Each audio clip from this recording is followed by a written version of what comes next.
Welcome to Gaia's Love, a podcast of brief messages to help humanity bridge the gap to the new earth.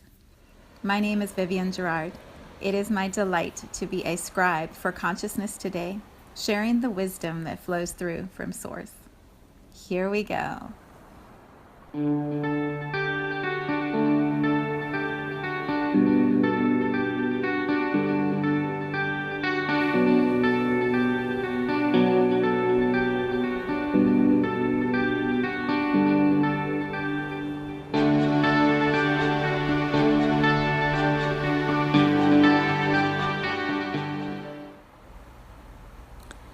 Episode 56.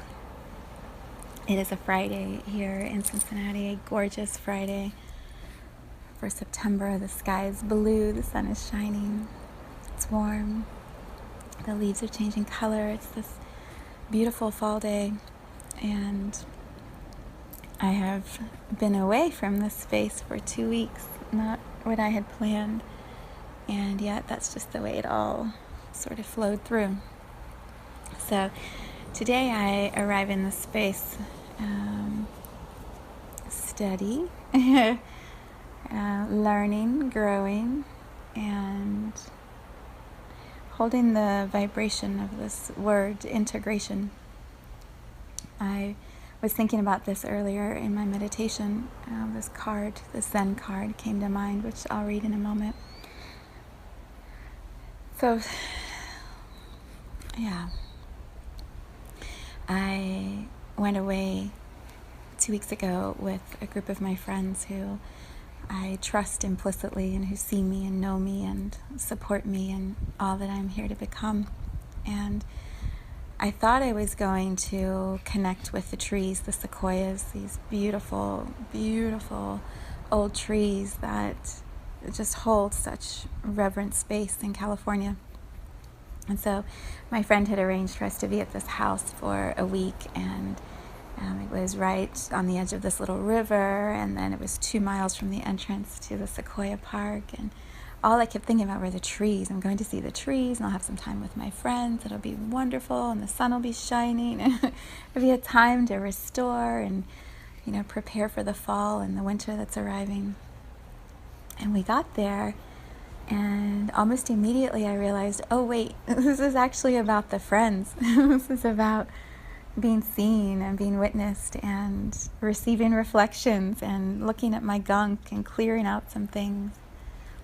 And then the second day we went to the trees, and I was walking around these gorgeous, huge trees that just bring you joy, and you can just feel the power and the strength and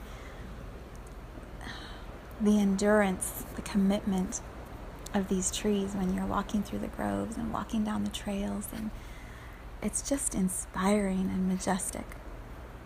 And yet there wasn't this connection in the way that I had expected, where I thought I would just be overcome with emotion. For some reason, that was what I had expected.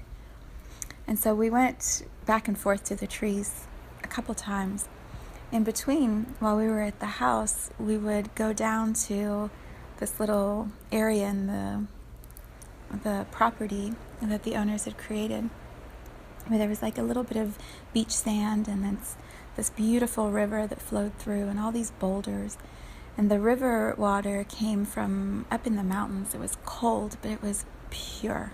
It was clear. It was absolutely amazing.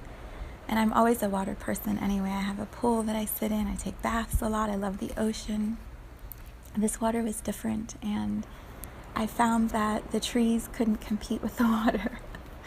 I wanted to sit in the water. That's all I wanted to do. I wanted to just sit in the river and feel the water flowing and put my feet in the water and sit on the rocks and talk to my friends and look at my life, look at my work, look at my relationships, look at my health, look at my visions, my goals, and then be witnessed in that and receive reflections that help me move in a different direction. It was a purifying process that I don't really have words for, so I am trusting the vibration comes through in my voice and in the story that I share. It was absolutely beautiful and healing and cleansing. And I left after a week there to come home in a different vibration, a different field of energy than how I arrived. I felt supported and connected and ready for whatever was going to move next, when I got back. When we have those expansions of consciousness, when our soul takes over more of our physical body and gets really clear on how we want to live, how we want to be in this world. When that happens spiritually, emotionally, energetically in our physical bodies, and we come back into our regular worlds, there's a discrepancy, there's a difference between the vibration we're holding that's new and the reality of what we have been living in before.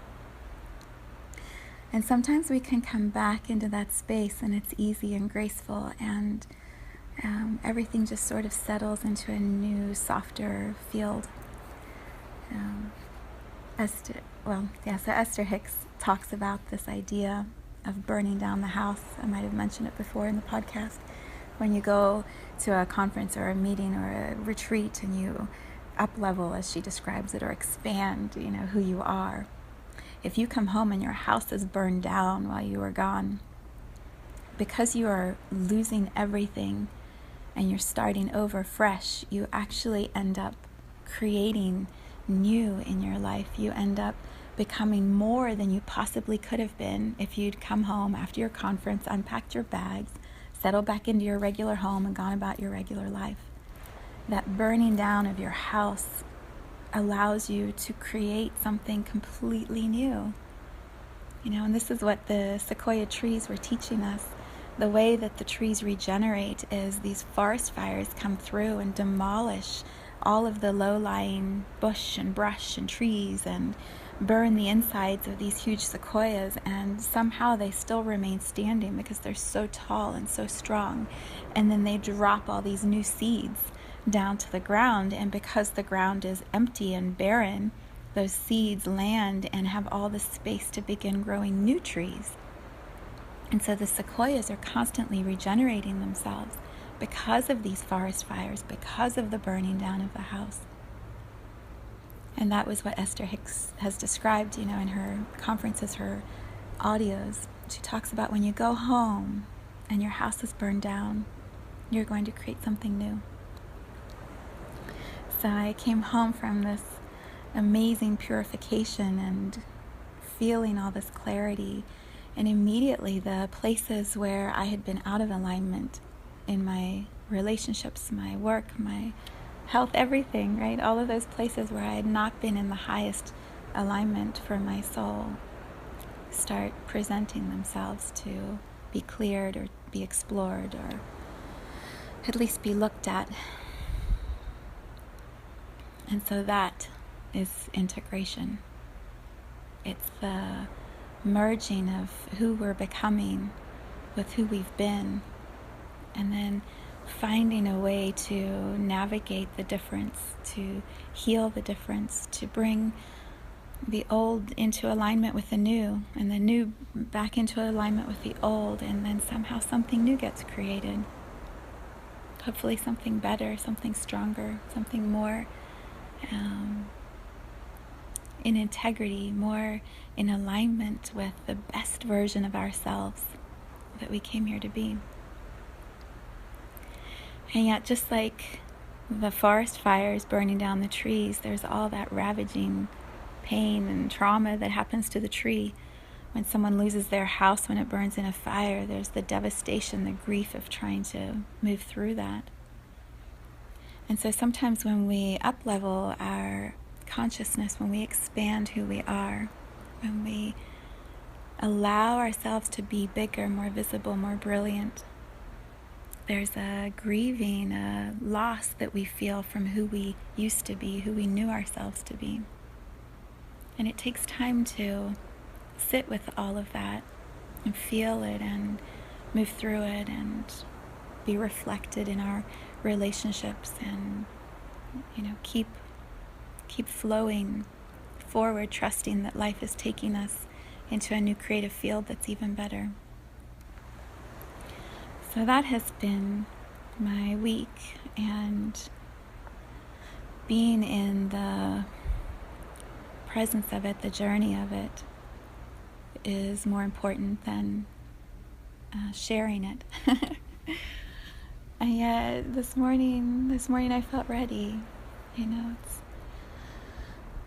I feel so many people are going through this exact process that I'm feeling, knowing that we are here to be the fullest version of our soul that we can possibly be, to shine as brightly as our lights are allowing us to shine.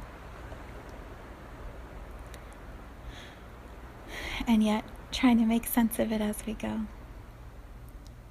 So I share this integration vibration, thought, feeling with you, and trust it lands with you also. I'm going to read the card. I have one deck, which I think I've shared before on this podcast. It's the Osho Zen Tarot card deck. And I love the images, the descriptions. There's a commentary that goes with each card that just talks about what does it mean right now in this moment to each of us. So I'm going to read it to you, and then I'll put the picture of the card in the Soulshine Tribe, if you want to look at that. All right, integration. This is what it says. The conflict is in man. Unless it is resolved there, it cannot be resolved anywhere else. The politics is within you. It is between the two parts of the mind. A very small bridge exists.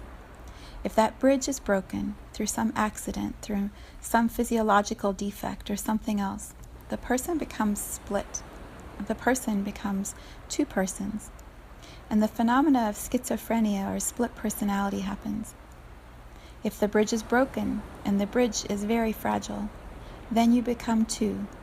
You behave like two persons. In the morning, you are very loving, very beautiful.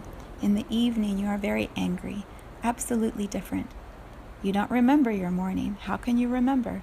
Another mind was functioning, and the person becomes two persons. If this bridge is strengthened, so much that the two minds disappear as two and become one. Then integration, then crystallization arises. What George Gurdjieff used to call the crystallization of being is nothing but these two minds becoming one. The meeting of the male and the female within. The meeting of yin and yang. The meeting of the left and the right. The meeting of logic and illogic, the meeting of Plato and Aristotle. And then the commentary says this: the image of integration is the unio mystica, the fusion of opposites. This is a time of communication between the previously experienced dualities of life. Rather than night opposing day, dark suppressing light, they work together to create a unified whole, turning endlessly one into the other, each containing in its deepest core the seed of the opposite. In the card, there's all these beautiful pictures, and there's a face in the center, and on the one side is an eagle, on the other side is a swan. And it says here, the eagle and the swan are both beings of flight and majesty. The eagle is the embodiment of power and aloneness. The swan is the embodiment of space and purity, gently floating and diving upon and within the element of the emotions, entirely content and complete within her perfection and beauty. We are the union of eagle and swan, male and female, fire and water, life and death. The card of integration is the symbol of self-creation, new life, and mystical union, otherwise known as alchemy.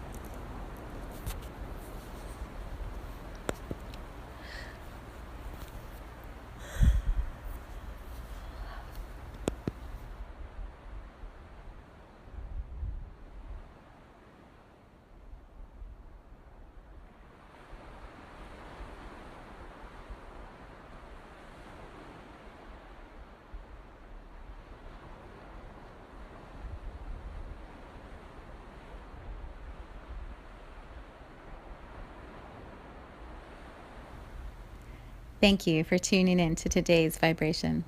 Let's take this message of pure love out into all of our communities and continue expanding love here on Gaia. So much love from my heart to yours.